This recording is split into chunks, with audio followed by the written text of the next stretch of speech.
ನಮಸ್ಕಾರ ಎಲ್ಲ ಪ್ರೀತಿಯ ಸ್ಪರ್ಧಾರ್ಥಿ ಮಿತ್ರರಿಗೆ ಉಜ್ವಲ ಅಕಾಡೆಮಿಯ ಯೂಟ್ಯೂಬ್ ಚಾನಲ್ಗೆ ತಮ್ಮೆಲ್ಲರಿಗೂ ಸ್ವಾಗತ ಸುಸ್ವಾಗತ. ನಾನು ಮಂಜುನಾಥ್ ಕೆ ಯು, ನಿರ್ದೇಶಕರು ಉಜ್ವಲ ಅಕಾಡೆಮಿ, ವಿಜಯನಗರ, ಬ್ಯಾಂಗ್ಳೂರು.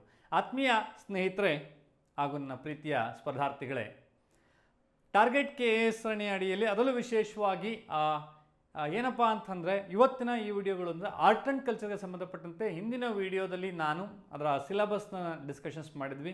ಈಗ ಈ ಆರ್ಟ್ ಆ್ಯಂಡ್ ಕಲ್ಚರ್ಗೆ ಸಂಬಂಧಪಟ್ಟಂಥ ವಿಡಿಯೋಗಳನ್ನು ವಿಷಯವಾರು ಒಂದೊಂದೇ ವಿಡಿಯೋಗಳನ್ನು ಮಾಡಬೇಕು ಅಂತ ನಿರ್ಧಾರ ಮಾಡಿದ್ವಿ. ಅದರ ಸರಣಿಯ ಭಾಗವಾಗಿ ಮೊದಲನೇ ವಿಡಿಯೋ ಭಾರತೀಯ ನೃತ್ಯ ಪ್ರಕಾರಗಳು. ನಮ್ಮ ಹಳೆಯ KPSC ಗ್ರೂಪ್ ಸಿ ಪತ್ರಿಕೆಗಳಿರ್ಬೋದು, FDA SDA ಇರ್ಬೋದು, ಅಥವಾ SSC ಎಕ್ಸಾಮ್ ಇರ್ಬೋದು, ಅಥವಾ KAS ಎಕ್ಸಾಮ್ ಇರ್ಬೋದು, ಅಥವಾ IAS ಎಕ್ಸಾಮ್ ಅಥವಾ UPSC ಎಕ್ಸಾಮ್ಗಳಂಥ ಪ್ರಶ್ನೆ ಪತ್ರಿಕೆಗಳನ್ನು ನೋಡಿದಂತಹ ಸಂದರ್ಭದಲ್ಲಿ ನಮಗೆ ಭಾರತೀಯ ನೃತ್ಯಗಳು ಅನ್ನುವಂಥ ಒಂದು ಟಾಪಿಕ್ ಮೇಲೆ ಪ್ರಶ್ನೆಗಳು ರೈಸ್ ಆಗುವಂಥದ್ದು ಸಾಧ್ಯತೆ, ಚಾನ್ಸಸ್ ಆರ್ ಮೋರ್, ಅದ್ರ ಮೇಲೆ ಪ್ರಶ್ನೆಗಳು ರೈಸ್ ಆಗ್ತಾ ಇದ್ದಾವೆ ಸ್ನೇಹಿತರೆ. ಸೊ ಅದರಲ್ಲಿ ವಿಶೇಷವಾಗಿ ಭಾರತೀಯ ನೃತ್ಯಗಳು ಅನ್ನುವಂತಹ ವಿಚಾರ ಬಂದಾಗ ಅಥವಾ ನೆನಪಲ್ಲಿಟ್ಕೋಬೇಕಾಗುತ್ತೆ, ಭಾರತೀಯ ನೃತ್ಯಗಳು ಅಥವಾ ಡ್ಯಾನ್ಸ್ ಫಾರ್ಮ್ಸ್ ಇನ್ ಇಂಡಿಯಾ ಅನ್ನುವಂಥ ಒಂದು ಟಾಪಿಕ್ ಇಂಪಾರ್ಟೆಂಟ್ ಆಗುತ್ತೆ. ಇಲ್ಲಿ ಡ್ಯಾನ್ಸ್ ಫಾರ್ಮೆಟ್ ಅಂತ ಬಂದಾಗ ಏನಾಗುತ್ತೆ, there are 2 kinds of dance in India ಅಂತ ಹೇಳ್ತಾ ಹೋಗ್ತೀವಿ. ಎರಡು ಯಾವುವು ಅಂತಂದರೆ, ಒಂದು classical dance and second one is folk dance ಅನ್ನುವಂಥದ್ದು. ಬಹುತೇಕ ಪರೀಕ್ಷೆಗಳಲ್ಲಿ ಈ ಡ್ಯಾನ್ಸ್ಗಳ ಮೇಲೆ ಪ್ರಶ್ನೆಗಳು ಕೇಳಿದರೆ, ಹಾಗಾಗಿ this is one of the most important topic for all our competitive exam. ಅದು ಯಾವುದೇ ಕಾಂಪಿಟೇಟಿವ್ ಎಕ್ಸಾಮ್ ಇರಲಿ, PC ಎಕ್ಸಾಮ್ ಇರಲಿ, ಅದು ಇಂಪಾರ್ಟೆಂಟ್ ಇದೆ. UPSC ಎಕ್ಸಾಮು ಕೂಡ ಇವತ್ತು ಆರ್ಟ್ ಆ್ಯಂಡ್ ಕಲ್ಚರ್ ಅನ್ನುವಂಥ ಟಾಪಿಕ್ ಇಂಪಾರ್ಟೆಂಟ್ ಇದೆ ಸ್ನೇಹಿತರೆ. ಹಾಗಾಗಿ ನಾವು ಈ ವಿಡಿಯೋದಲ್ಲಿ ಭಾರತದಲ್ಲಿರುವಂತಹ ಶಾಸ್ತ್ರೀಯ ನೃತ್ಯಗಳ ಬಗ್ಗೆ ಅಧ್ಯಯನ ಮಾಡ್ತಾ ಹೋಗೋಣ. ಶಾಸ್ತ್ರೀಯ ನೃತ್ಯಗಳು ಅಂದರೆ ಏನು ಹೇಳುತ್ತೆ ಅನ್ನುವಂಥ ನಾವು will see it right. So ನನಗೆ ನಾವು ಹೇಳಿದಂಗೆ ನೃತ್ಯಗಳಲ್ಲಿ 2 ಪ್ರಕಾರದ ನೃತ್ಯಗಳನ್ನು ನಾವು ಹೆಚ್ಚಾಗಿ ನೋಡ್ತಾ ಹೋಗ್ತೀವಿ. ಅದರಲ್ಲಿ ಏನಪ್ಪ ಅಂತಂದರೆ, ಒಂದು ಶಾಸ್ತ್ರೀಯ ನೃತ್ಯಗಳು ಅನ್ನುವಂಥದ್ದು ಒಂದು ಟಾಪಿಕ್ ಬರುತ್ತೆ, ಶಾಸ್ತ್ರೀಯ ನೃತ್ಯಗಳು ಅನ್ನುವಂಥ ಒಂದು ಟಾಪಿಕ್ಕು. ಸೊ ಮತ್ತೊಂದು ಜಾನಪದ ನೃತ್ಯಗಳು ಅನ್ನುವಂಥದ್ದು ಒಂದು ಟಾಪಿಕ್ ಬರ್ತವೆ. ಇವತ್ತು ನಾವು ಯಾವುದರ ಶಾಸ್ತ್ರೀಯ ನೃತ್ಯಗಳ ಬಗ್ಗೆ ಚರ್ಚೆ ಮಾಡ್ತಾ ಹೋಗೋಣ. ಶಾಸ್ತ್ರೀಯ ನೃತ್ಯಗಳ ಬಗ್ಗೆ ನಾವು ಇಲ್ಲಿ ಚರ್ಚೆ ಮಾಡ್ತಾ ಹೋಗೋಣ ಸ್ನೇಹಿತರೆ.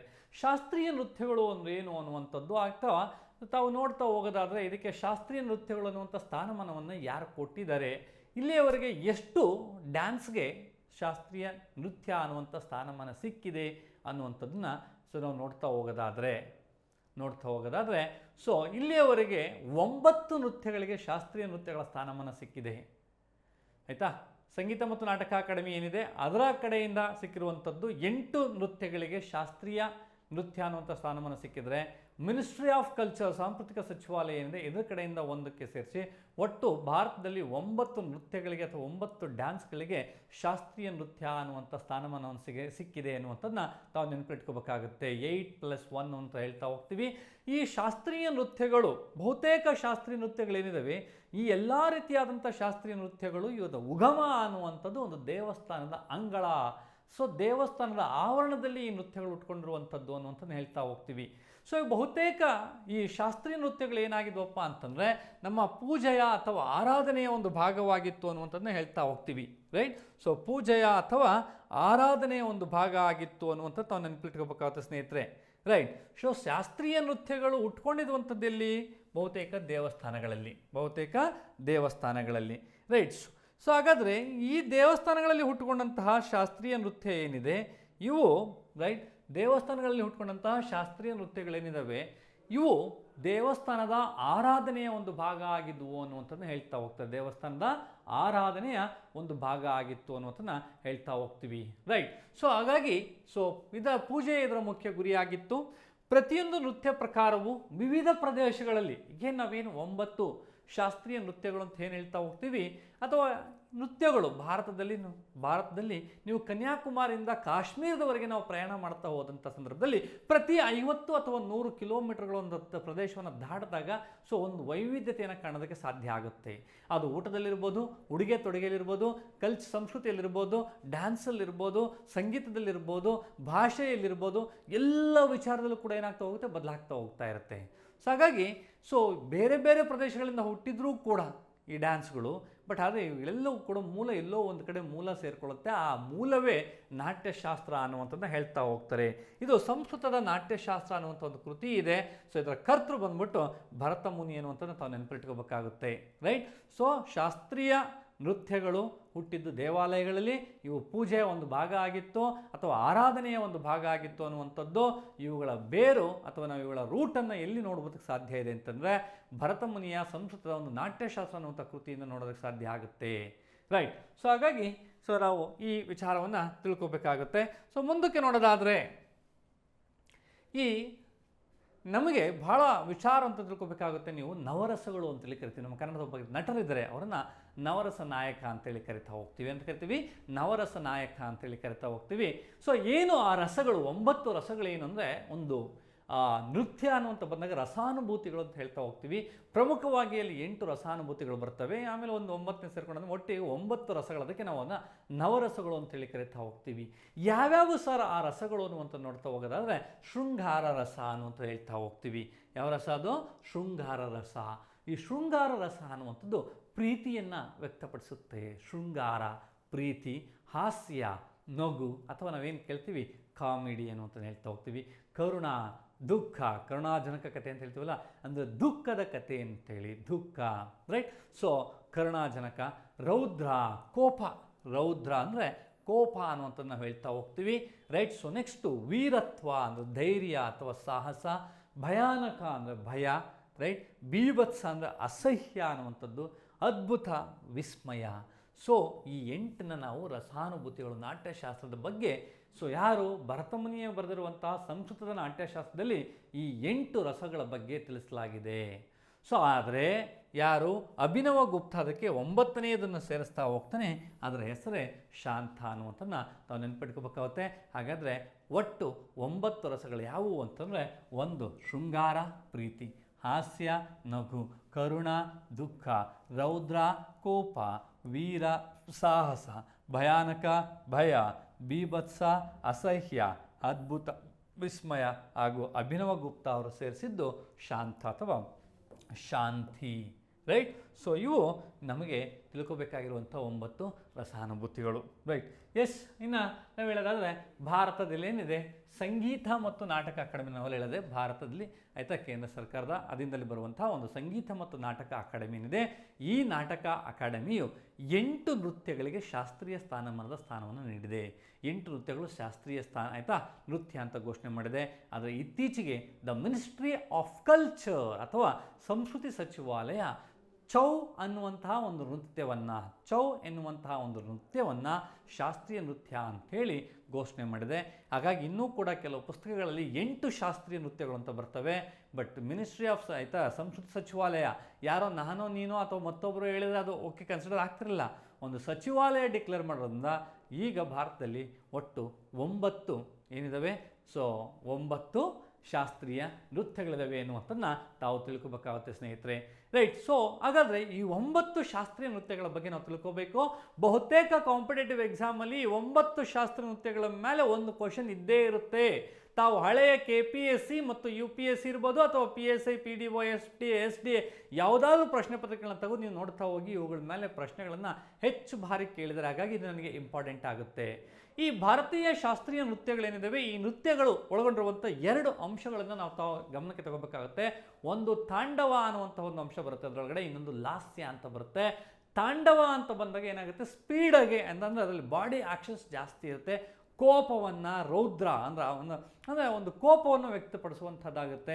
ಉದಾಹರಣೆ ನಾವು ರುದ್ರ ತಾಂಡವ ಅಂತ ಹೇಳ್ತೀವಿ. ಅಂದರೆ ಶಿವ ಅಥವಾ ಫಾಸ್ಟ್ ಮೂಮೆಂಟ್ ಇರ್ತವೆ, ಭಾಳ ಸ್ಪೀಡಾಗಿ ಡ್ಯಾನ್ಸ್ ಮಾಡುವಂಥದ್ದಕ್ಕೆ ತಾಂಡವ ಅಂತೇಳಿ ಕರಿತೀವಿ.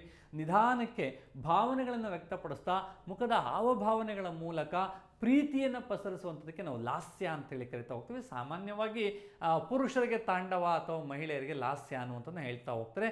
ಓಕೆ, ನಾವು ಈಗ ನೋಡಬೇಕಾಗಿರುವಂಥದ್ದು, ರೈಟ್. ಸೊ ತಾವು ನೆನಪಿಟ್ಕೋಬೇಕಾಗುತ್ತೆ, ಆಯಿತಾ, ಸಂಗೀತ ಮತ್ತು ನಾಟಕ ಅಕಾಡೆಮಿಯಿಂದ 8, ರೈಟ್, ಸಂಸ್ಕೃತಿ ಸಚಿವಾಲಯ 1, ಯಾವುದನ್ನು ಚೌವನ್ನು ಸೇರಿಸೋದ್ರಿಂದ ಒಟ್ಟು 9 ನೃತ್ಯಗಳು ಶಾಸ್ತ್ರೀಯ ಸ್ಥಾನಮಾನ ನೀಡಲಾಗಿದೆ ಎನ್ನುವಂಥದ್ದನ್ನು. ರೈಟ್. ಸೊ ನಾವು ನೆಕ್ಸ್ಟು ಈ 9 ಶಾಸ್ತ್ರೀಯ ನೃತ್ಯಗಳಲ್ಲಿ ಯಾವುವು ಅನ್ನುವಂಥದ್ದು ನಾವು ನೋಡ್ತಾ ಹೋಗೋದಾದರೆ, ಸೊ ನಾವು ಮೊದಲು ನೋಡಬೇಕಾಗಿರುವಂಥದ್ದು ಸ್ನೇಹಿತರೆ, ಅದು ಭರತನಾಟ್ಯಂ. ಇದು ಈ ಭರತನಾಟ್ಯಂ ಶಾಸ್ತ್ರೀಯ ನೃತ್ಯ ಏನಿದೆ ಇವತ್ತು ಅಟ್ ಪ್ರೆಸೆಂಟ್ ಎಕ್ಸಿಸ್ಟಲ್ಲಿರುವಂತಹ ಎಲ್ಲ ಶಾಸ್ತ್ರೀಯ ನೃತ್ಯಗಳು ಅಥವಾ ಬೇರೆ ಬೇರೆ ನೃತ್ಯಗಳಿಗೆ ಹೋಲಿಕೆ ಮಾಡಿಕೊಂಡಾಗ ಇದು ಅತ್ಯಂತ ಹಳೆಯ ಶಾಸ್ತ್ರೀಯ ನೃತ್ಯ ಅನ್ನುವಂಥದ್ದು. ಇದಕ್ಕೆ ಸುಮಾರು 2000 ವರ್ಷಗಳ ಇತಿಹಾಸ ಇದೆ ಎನ್ನುವಂಥದ್ದನ್ನು ಹೇಳ್ತಾ ಹೋಗ್ತಾರೆ. ಭರತನಾಟ್ಯಂಗೆ ಎಷ್ಟು ವರ್ಷ ಇದೆ? 2000 ವರ್ಷಗಳ ಇತಿಹಾಸ ಇದೆ ಅನ್ನುವಂಥದ್ದು ಹೇಳ್ತಾ ಹೋಗ್ತೀವಿ. ಈ ಏನು ಭರತನಾಟ್ಯಂ ಅನ್ನುವಂಥದ್ದಕ್ಕೆ ಸಂಬಂಧಪಟ್ಟಂಥ ಈ ಡ್ಯಾನ್ಸ್ಗೆ ಸಂಬಂಧಪಟ್ಟಂಥ ವಿಚಾರಗಳು ಭರತ ಮುನಿಯ ಸಂಸ್ಕೃತದಲ್ಲಿ ಬರೆದಿರುವಂಥ ನಾಟ್ಯಶಾಸ್ತ್ರ ಏನಿದೆ, ಈ ನಾಟ್ಯಶಾಸ್ತ್ರ ಸುಮಾರು ಕ್ರಿಸ್ತ ಪೂರ್ವ 2ನೇ ಶತಮಾನ ಅಂತ ಹೇಳ್ತಾ ಹೋಗ್ತಾರೆ. ಅದರಲ್ಲಿ ಉಲ್ಲೇಖ ಆಗಿದೆ. ಅಂದರೆ ಇದರ ಭರತನಾಟ್ಯಂನಲ್ಲಿ ಬರುವಂಥ ಕೆಲವೊಂದು ಬಾಡಿ ಅಥವಾ ಭಂಗಿ ಅಥವಾ ವಾಕ್ ಗ್ರಾಮರ್, ಅಂದರೆ ಡ್ಯಾನ್ಸ್ಗೆ ಸಂಬಂಧಪಟ್ಟಂಥ ಗ್ರಾಮರ್ ನಿಯಮಗಳ ಬಗ್ಗೆ ಉಲ್ಲೇಖಿಸಲಾಗಿದೆ. ಸೊ ಅದಾದ ನಂತರ ತಮಿಳಿನ ಅತ್ಯಂತ ಪುರಾತನ ಶಿಲಪ್ಪಾಧಿಕಾರನಲ್ಲಿ ಭರತನಾಟ್ಯಂನ ಕುರಿತು ಉಲ್ಲೇಖ ಮಾಡಲಾಗಿದೆ. ಹಾಗಾಗಿ ಇವುಗಳನ್ನು ಆಧಾರವಾಗಿಟ್ಕೊಂಡು ನಾವು ಹೇಳ್ತಾ ಹೋಗ್ತೀವಿ ಭರತನಾಟ್ಯಂನ ಇತಿಹಾಸ 2000 ವರ್ಷಗಳು ಅನ್ನುವಂಥದ್ದನ್ನ ಹೇಳ್ತಾ ಹೋಗ್ತೀವಿ. ರೈಟ್. ಸೊ ಭರತನಾಟ್ಯ ಅಂತಂದ್ರೆ ಏನಕ್ಕೆ ಬರುತ್ತೆ? ಕೆಲವೊಂದು ಸಲ ಹೇಳ್ತಾ ಹೋಗ್ತಾ ಇದು ಭರತಮುನಿಯಿಂದ ಅಥವಾ ಭರತಮುನಿಯಿಂದ ಈ ನಾಟ್ಯದ ಕಲ್ಪನೆ ಬಂದಿದೆ. ಹಾಗಾಗಿ ಭರತಮುನಿಯಿಂದ ನಾಟ್ಯದ ಕಲ್ಪನೆ ಬಂದು ಭರತನಾಟ್ಯ ಅನ್ನುವಂಥದ್ದು ಬಂದಿದೆ ಎನ್ನುವಂಥದ್ದು ಕೆಲವರು ಅಭಿಪ್ರಾಯ ಹೇಳ್ತಾ ಹೋಗ್ತಾರೆ. ಇನ್ನು ಕೆಲವರು ಭರತನಾಟ್ಯ ಭಾವ, ರಾಗ, ತಾಳ, ಭಾವ ರಾಗ ತಾಳದೊಂದಿಗೆ ನಾಟ್ಯ ಮಾಡುವುದೇ ಭರತನಾಟ್ಯ ಅನ್ನುವಂಥದ್ದು ಕೆಲವರು ಒಪಿನಿಯನ್ ಆಗಿದೆ ಸ್ನೇಹಿತರೆ. ರೈಟ್. ಸೊ ಈ ಭರತನಾಟ್ಯಂನ ಸಂಬಂಧಪಟ್ಟಂತಹ ಒಂದಷ್ಟು ವಿಶ್ಲೇಷಣೆ ಅಥವಾ ಇದಕ್ಕೆ ಸಂಬಂಧಪಟ್ಟಂಥ ದಾಖಲೆಗಳು ನಮಗೆ ಎಲ್ಲಿಗೆ ತಗೊಂಡೋಗುತ್ತೆ ಅಂತಂದರೆ, ಸೊ ನಾವಲ್ಲೇ ಹೇಳ್ದಂಗೆ ಒಂದು ಭರತ ಮುನಿಯ ನಾಟ್ಯಶಾಸ್ತ್ರದಲ್ಲಿ ಉಲ್ಲೇಖ ಆಗಿದೆ ಎನ್ನುವಂಥದ್ದು ಮತ್ತು ನಂದಿಕೇಶ್ವರವರ ಅಭಿನಯ ದರ್ಪಣ ಏನಿದೆ, ಈ ಕೃತಿಗಳು ಇವು ಅತ್ಯಂತ ಪುರಾತನ ಕೃತಿಗಳು. ಈ ಕೃತಿಗಳಲ್ಲಿ ಇದ್ರ ಬಗ್ಗೆ ಉಲ್ಲೇಖ ಆಗಿದೆ. ಹಾಗಾಗಿ ಭರತನಾಟ್ಯಮನ್ನು ನಾವೇನಂತ ಕರಿತೀವಿ ಅಂತಂದರೆ, ಸೊ ಅತ್ಯಂತ ಪುರಾತನವಾದಂಥ ನೃತ್ಯ ಅಥವಾ ಅದರಲ್ಲೂ ಶಾಸ್ತ್ರೀಯ ನೃತ್ಯ ಅಂತೇಳಿ ಕರಿತಾ ಹೋಗ್ತೀವಿ. ನಮಗೆ ನಮ್ಮ ಕಾಂಪಿಟೇಟಿವ್ ಎಕ್ಸಾಮಲ್ಲಿ ಇದಕ್ಕೆ ಸಂಬಂಧಪಟ್ಟಂತೆ ಏನು ಪ್ರಶ್ನೆ ಕೇಳ್ತಾರೆ ಅಂತಂದರೆ, ಭರತನಾಟ್ಯ ನೃತ್ಯದ ಮೂಲ ಸ್ಥಾನ ಯಾವ ರಾಜ್ಯ ಅಂತ ಕೇಳ್ತಾ ಹೋಗ್ತಾರೆ ನಮ್ಮ ಕಾಂಪಿಟೇಟಿವ್ ಎಕ್ಸಾಮಲ್ಲಿ. It's always Tamilnadu. ತಾವು ನೆನಪಿಟ್ಕೋಬೇಕಾಗುತ್ತೆ. ಇತ್ತೀಚೆಗೆ ಯಾರೋ ಒಂದು ಟಿ ವಿ ಚಾನಲಲ್ಲಿ ಡಿಸ್ಕಷನ್ಸ್ ಮಾಡ್ತಾ ಹೇಳ್ತಾ ಹೋಗ್ತಾರೋ, ಆ್ಯಕ್ಚುಲಿ ಭರತನಾಟ್ಯಂ ಆರಂಭವಾಗಿದ್ದು ಕರ್ನಾಟಕದಿಂದ ಅನ್ನುವಂಥದ್ದು. ಬಟ್ ನಮಗೆ ಅದೆಲ್ಲೂ ಕೂಡ ಯಾವ ಅಧಿಕೃತವಾಗಿ ಸರ್ಕಾರದ ಇಲಾಖೆಗಳು ಅಥವಾ ವೆಬ್ಸೈಟಲ್ಲಿ ಘೋಷಣೆ ಆಗಿಲ್ಲದೆ ಇರೋದ್ರಿಂದ ನಾವು ಅದನ್ನು ಕಟ್ಕೊಳ್ಳೋಕ್ಕೆ ಸಾಧ್ಯ ಇಲ್ಲ, ಅದನ್ನು ನಂಬೋಕ್ಕೆ ಸಾಧ್ಯ ಇಲ್ಲ. ನಾವು ನಂಬಬೇಕಾಗಿರುವಂಥದ್ದು ಭರತನಾಟ್ಯಂನ ಮೂಲ ತಮಿಳುನಾಡು. ರೈಟ್. ತಮಿಳುನಾಡು ಅನ್ನುವಂಥ ವಿಚಾರವನ್ನು ತಾವು ನೆನಪಿಟ್ಕೋಬೇಕಾಗತ್ತೆ. ರೈಟ್. ಈ ಭರತನಾಟ್ಯಂ ನೃತ್ಯವನ್ನು ಸದೀರ್ ಅಥವಾ ಸದೀರ್ ಆಟಂ ಅಂತ ಕೂಡ ಅಥವಾ ತೇಯಾಟಂ ಅಥವಾ ತೇವಾಟಂ ಅಂತ ಕೂಡ ಕರೀತಾರೆ. ಸದೀರಾಟಂ, ತೇವಾಟಂ ಅಂತ ಕೂಡ ಕರಿತಾ ಹೋಗ್ತಾರೆ. ತಾವು ನೆನಪಲ್ಲಿಟ್ಕೋಬೇಕಾಗುತ್ತೆ. ಇದು ಇಂಪಾರ್ಟೆಂಟ್. ತೇವಾಟಂ ಅಂತ ಕೂಡ ಕರಿತಾ ಹೋಗ್ತಾರೆ. ಈ ಸಾಮಾನ್ಯವಾಗಿ ಭರತನಾಟ್ಯ ಅನ್ನುವಂಥ ನೃತ್ಯ ಇದು ಇನ್ನು ದಾಸಿಯಾಟಂ ಅಂತ ಕೂಡ ಕರೀತಾರೆ. ಭರತನಾಟ್ಯಂನ ಏನಂತ ಕರೀತಾರೆ? ದಾಸಿಯಾಟಂ ಅಂತ ಕೂಡ ಕರೀತಾರೆ. ಏನಂತ ಕರೀತಾರಪ್ಪ ಅಂತಂದರೆ ಆಯಿತಾ, ದಾಸಿಯಾಟಂ ಅಂತ ಕೂಡ ಕರೀತಾರೆ. ಯಾಕೆ ಭರತನಾಟ್ಯಂ ನೃತ್ಯವನ್ನು ದಾಸಿಯಾಟಂ ಅಂತೇಳಿ ಕರೀತಾರೆ ಅಂತಂದರೆ, ರೈಟ್, ತಾವು ನೆನಪಿಟ್ಕೋಬೇಕು, ಆರಂಭದ ದಿನಗಳಲ್ಲಿ ಈ ನೃತ್ಯವನ್ನು ದೇವದಾಸಿಯರು ದೇವಸ್ಥಾನದ ಅಂಗಳದಲ್ಲಿ ಪೂಜೆ ಅಥವಾ ಆರಾಧನೆಯ ಸಮಯದಲ್ಲಿ ನೃತ್ಯ ಮಾಡ್ತಿದ್ರು. ಹಾಗಾಗಿ ಇದನ್ನು ದಾಸಿಯಾಟಂ ಅಂದರೆ ದಾಸಿಯರಿಂದ ಪ್ರದರ್ಶಿಸಲ್ಪಡುವಂಥ ನೃತ್ಯ ದಾಸಿಯಾಟಂ. ರೈಟ್. ಸರ್, ದೇವದಾಸಿಯರು ಅಂತ ನಮ್ಮ ಕರ್ನಾಟಕದಲ್ಲಿದ್ದಂಥ ಪದ್ಧತಿ ಏನಿತ್ತಲ್ಲ, ಆ ದೇವದಾಸಿಯರಲ್ಲ. ಆ್ಯಕ್ಚುಲಿ ದೇವದಾಸಿಯರು ಅಂತಂದರೆ ಸೊ ಇಡೀ ತನ್ನ ಜೀವಿತಾವಧಿಯನ್ನು ದೈವರಿಗೆ ಅಥವಾ ದೇವರಿಗೆ ಸೇವೆ ಮಾಡೋದಕ್ಕೋಸ್ಕರನೇ ಮುಡುಪಾಗಿಟ್ಟಂತಹ ಸೇವಕಿಯರನ್ನು ದೇವದಾಸಿಯರು ಅಂತೇಳಿ ಕರೀತಾ ಇದ್ರು. ಅದು ಕಾಲ ಬದಲಾದಂಗೆ ನಮ್ಮ ಕರ್ನಾಟಕದಲ್ಲಿ, ಉತ್ತರ ಕರ್ನಾಟಕದ ಭಾಗದಲ್ಲಿ ಅದು ಬೇರೆ ರೀತಿಯಾದಂತಹ ಒಂದು ಅರ್ಥವನ್ನು ತೆಗೆದುಕೊಂಡಿತ್ತು. ಸೊ ಹಾಗಾಗಿ ಅದು ಅನಿಷ್ಟ ಪದ್ಧತಿ ಅಂತೇಳಿ ಅದನ್ನು ಅಬಾಲಿಷ್ ಮಾಡಿದ್ವಿ. ಹಾಗಾಗಿ ಆ ದೇವದಾಸಿಯರೇ ಬೇರೆ, ಈ ದೇವದಾಸಿಯರೇ ಬೇರೆ. ನಾನು ಇಲ್ಲಿ ಹೇಳ್ತಾ ಇರುವಂಥ ದೇವದಾಸಿಯರು ಅಂತಂದರೆ ಇಡೀ ಒಂದು ಹೆಣ್ಣು ಮಗು ಇಡೀ ತನ್ನ ಜೀವನವನ್ನು, ರೈಟ್, ಇಡೀ ತನ್ನ ಜೀವನವನ್ನು ಒಬ್ಬ ದೇವರ ಸ್ಥಾನದಲ್ಲಿ ಸೇವೆಗಾಗಿ, ಅಂದರೆ ದೇವಸ್ಥಾನದಲ್ಲಿ ಕ್ಲೀನ್ ಮಾಡುವಂಥದ್ದು, ಪೂಜೆಗೆ ಹೂ ತಗೊಬರುವಂಥದ್ದು, ಮೂರ್ತಿ ತೊಳೆಯುವಂಥದ್ದು, ಬಂದಂಥವ್ರಿಗೆ ಪ್ರಸಾದವನ್ನು ಹಂಚುವಂಥದ್ದು, ಈ ರೀತಿ ಆ ಇಡೀ ತನ್ನ ಜೀವನ ದೇವಸ್ಥಾನಕ್ಕೆ ಮುಡುಪಾಗಿಟ್ಟಂಥ ಮಹಿಳೆಯರಿಗೆ ದೇವದಾಸಿಯರು ಅಂತೇಳಿ ಕರೀತಾರೋ. ಅವರು ಈ ಡ್ಯಾನ್ಸನ್ನು ಮಾಡ್ತಾಯಿದ್ರು. ಹಾಗಾಗಿ ಇದಕ್ಕೆ ದಾಸಿಯಾಟಂ ಅಂತೇಳಿ ಕೂಡ ಕರೀತಾ ಹೋಗ್ತಾರೆ. ರೈಟ್. ತಾವು ನೆನಪಿಟ್ಕೋಬೇಕಾಗುತ್ತೆ. ಇದು ತಮಿಳುನಾಡು ಸದೀರ್ ಅಂತಾರೆ, ಸದಿರಾಟಂ ಅಂತಾರೆ, ತೇವಾಟಂ ಅಂತ ಕೂಡ ಕರೀತಾರೆ. ಅದನ್ನು ದಾಸಿಯಾಟಂ ಅಂತೇಳಿ ಕೂಡ ಕರೀತಾರೆ. ರೈಟ್. ಅದನ್ನು ಹೊರತುಪಡಿಸಿದ್ರೆ ಈ ಭರತನಾಟ್ಯಂನ ಪ್ರಮುಖವಾದಂಥ ಕೇಂದ್ರ ಸ್ಥಾನ ನಾವು ತಂಜಾವೂರು ಅಂತ ಹೇಳ್ತಾ ಹೋಗ್ತೀವಿ. ಸಾಮಾನ್ಯವಾಗಿ ಪಲ್ಲವರ ಕಾಲದಲ್ಲೂ ಕೂಡ ಭರತನಾಟ್ಯಂ ಇತ್ತು ಅನ್ನುವಂಥದ್ದನ್ನ ಉಲ್ಲೇಖ ಮಾಡ್ತಾ ಹೋಗ್ತಾರೆ ಇತಿಹಾಸಕಾರರು. ಅದಾದ ನಂತರ ಚೋಳರ ಕಾಲದಲ್ಲಿ ಇದು ಉನ್ನತವಾದಂಥ ಸ್ಥಾನಕ್ಕೆ ಬಂತು ಅನ್ನುವಂಥದ್ದು, ಇದಕ್ಕೆ ಹೆಚ್ಚು ಮಹತ್ವ ಸಿಕ್ತು ಅನ್ನುವಂಥದ್ದನ್ನ ಹೇಳ್ತಾ ಹೋಗ್ತಾರೆ. ಸೊ ಪಲ್ಲವರ ಕಾಲದಲ್ಲಿತ್ತು, ಚೋಳರ ಕಾಲದಲ್ಲಿ ಇದಕ್ಕೆ ಹೆಚ್ಚು ಮನ್ನಣೆ ಸಿಕ್ತು. ಹಾಗಾಗಿ ತಂಜಾವೂರಿನ ಬೃಹದೇಶ್ವರನ ದೇವಾಲಯದ ಆಲಯದಲ್ಲಿ ಇದನ್ನು ಹೆಚ್ಚಾಗಿ ನೃತ್ಯವನ್ನು ಪ್ರದರ್ಶನ ಮಾಡ್ತಾ ಇದ್ರು ಅಂತ ಹೇಳ್ತಾ ಹೋಗ್ತೀವಿ. ತಂಜಾವೂರು ಮತ್ತು ಹಾಗೆ ಚಿದಂಬರಂ ಇರ್ಬೋದು, ಅಥವಾ ಈ ರೀತಿ ಬೇರೆ ಬೇರೆ ದೇವಸ್ಥಾನಗಳಲ್ಲಿ ತಮಿಳುನಾಡಲ್ಲಿ ಆರಂಭ ದಿನಗಳಲ್ಲಿ ಈ ಭರತನಾಟ್ಯಮನ್ನು ಪ್ರದರ್ಶನ ಮಾಡ್ತಿದ್ರು ಅನ್ನುವಂಥದ್ದು. ಇಷ್ಟು ವಿಚಾರಗಳನ್ನು ತಾವು ನೆನಪಿಟ್ಕೋಬೇಕಾಗುತ್ತೆ ಸ್ನೇಹಿತರೆ. ಸೊ ಭರತನಾಟ್ಯಂನ ಕೇಂದ್ರ ಯಾವುದು ಅನ್ನುವಂಥದ್ದು ಬಂದಾಗ ತಂಜಾವೂರಿನ ಬೃಹದೇಶ್ವರ ದೇವಾಲಯ. ನನವಲೇ ಹೇಳದೆ, ಸೊ ಭರತನಾಟ್ಯಂನ ಕುರಿತು ತಮಿಳಿನ ಶಿಲಪ್ಪಾಧಿಕಾರಂ ಅನ್ನುವಂಥ ಒಂದು ಮಹಾಕಾವ್ಯದ ಏನಿದೆ, ಸೊ ಈ ಮಹಾಕಾವ್ಯದಲ್ಲಿ ಇದ್ರ ಬಗ್ಗೆ ಪ್ರಸ್ತಾಪ ಆಗಿದೆ ಅನ್ನುವಂಥದ್ದನ್ನ ತಾವು ನೆನಪಲ್ಲಿಟ್ಕೋಬೇಕಾಗತ್ತೆ. ಇದು ಭರತನಾಟ್ಯಂಗೆ ಸಂಬಂಧಪಟ್ಟಂಥ ಒಂದಿಷ್ಟು ಮಾಹಿತಿಗಳಾಗಿರುತ್ತೆ, ರೈಟ್. ಸೊ ನಾವಿನ್ನು ಮುಂದಕ್ಕೆ ಹೋಗಿ ನೋಡಿದ್ರೆ ಭರತನಾಟ್ಯದ ಪುನರುಜ್ಜೀವನ ಅನ್ನುವಂಥದ್ದು ಚೋಳರ ಕಾಲದಲ್ಲಿ ಅತ್ಯಂತ ಉಚ್ಛ್ರಾಯ ಸ್ಥಿತಿಗೆ ಅಥವಾ ಉನ್ನತವಾದಂಥ ಸ್ಥಿತಿಯನ್ನು ಪಡ್ಕೊಂಡಿದ್ದಂತಹ ಈ ನೃತ್ಯ ಸೊ ದಿನ ಕಳೆದಂತೆ ಚೋಳ ಸಾಮ್ರಾಜ್ಯ ಅವನತಿ ಆದ ನಂತರ ನಿಧಾನಕ್ಕೆ ಇದು ಸ್ವಲ್ಪ ಎಲ್ಲೋ ಒಂದು ಕಡೆ ಮೂಲೆಗೆ ಸೇರ್ತಾ ಹೋಗಿತ್ತು ಅನ್ನುವಂಥದ್ದು. ಅದಾದಮೇಲೆ ಏನು ಹೇಳ್ತಾ ಹೋಗ್ತೀವಿ, ಇಸ್ಲಾಮರ ಆಡಳಿತ ಶುರುವಾಗುತ್ತೆ, ಅಥವಾ ಅರಬ್ಬರ ದಾಳಿಯಿಂದಾಗಿ ಇಸ್ಲಾಂ ಆಡಳಿತ ಭಾರತದಲ್ಲಿ ಶುರುವಾಗುತ್ತೆ. ಅದಾದ ನಂತರ ಬ್ರಿಟಿಷರ ಕಾಲದಲ್ಲಿ ಸೊ ಯುರೋಪಿಯನರು ಬರ್ತಾರೆ, ಅವರು ನಮ್ಮನ್ನ ಆಳ್ವಿಕೆ ಮಾಡ್ತಾ ಶುರು ಹೋಗ್ತಾರೆ. ಎಲ್ಲೋ ಒಂದು ಕಡೆ ಕೊನೆಗೆ ಇದು ಒಂದು ಹಂತಕ್ಕೆ ಕಣ್ಮರೆ ಆಗುವಂಥ ಹಂತಕ್ಕೆ ಬಂದಿತ್ತು ಅನ್ನುವಂಥದ್ದು.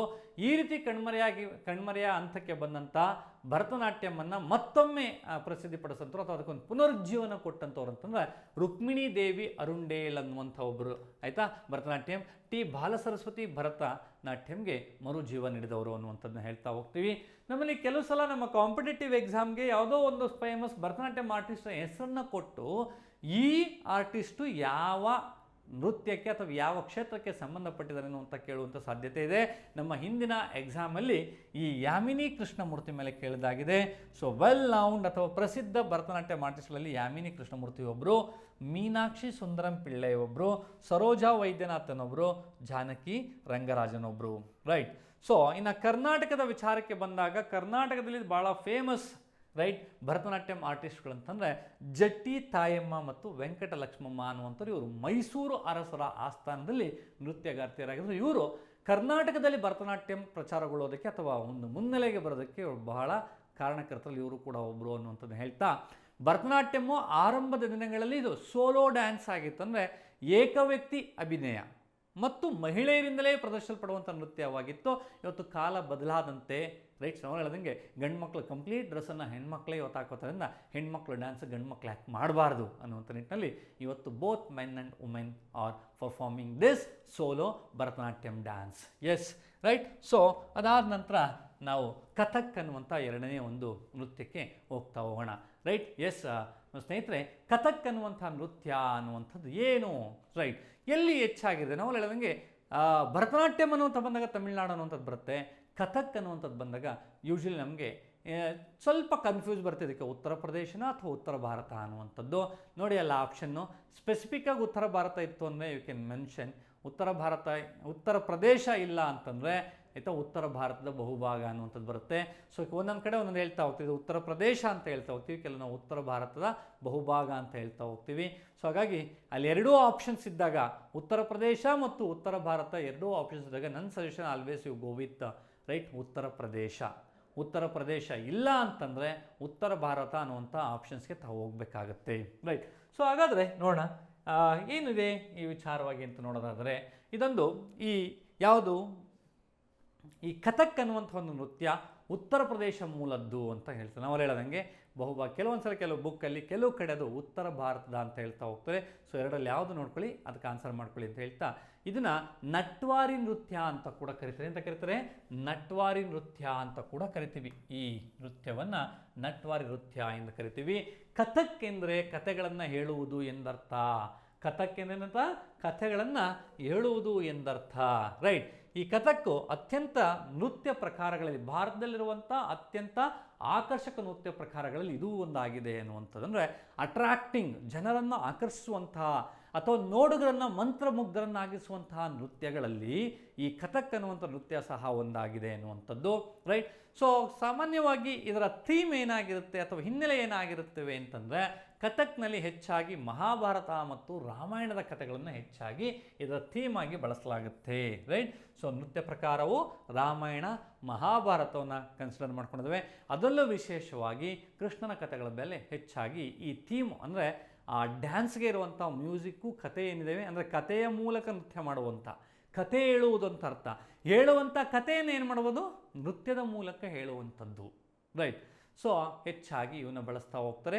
ಅದರಲ್ಲೂ ವಿಶೇಷವಾಗಿ ಇದಕ್ಕೆ ಏನಪ್ಪ ಅಂತಂದರೆ ರಾಮ ಮತ್ತು ಸೀತೆ ಇರ್ಬೋದು, ಅಥವಾ ನಮಗೆ ಕೃಷ್ಣ ಮತ್ತು ರಾಧೆಯ ಪ್ರೇಮ ಕಥೆಯ ಮೇಲೆ ಹೆಚ್ಚಾಗಿ ಇದು ಒಂದು ಏನು ಈ ನೃತ್ಯದ ಥೀಮ್ ಒಳಗೊಂಡಿರುತ್ತೆ ಅನ್ನುವಂಥದ್ದನ್ನ ತಾವು ನೆನಪಲ್ಲಿಟ್ಕೋಬೇಕಾಗುತ್ತೆ ಸ್ನೇಹಿತರೆ, ರೈಟ್. ಇದಾದ ನಂತರ ನಾವು ಮುಂದಕ್ಕೆ ಮಾತನಾಡ್ತಾ ಹೋಗೋದಾದರೆ ಸೊ ಇದರ ಪ್ರಕಾರಗಳು ಅಥವಾ ಘರಾನಗಳು ಅನ್ನುವಂಥ ವಿಚಾರ ಬರುತ್ತೆ,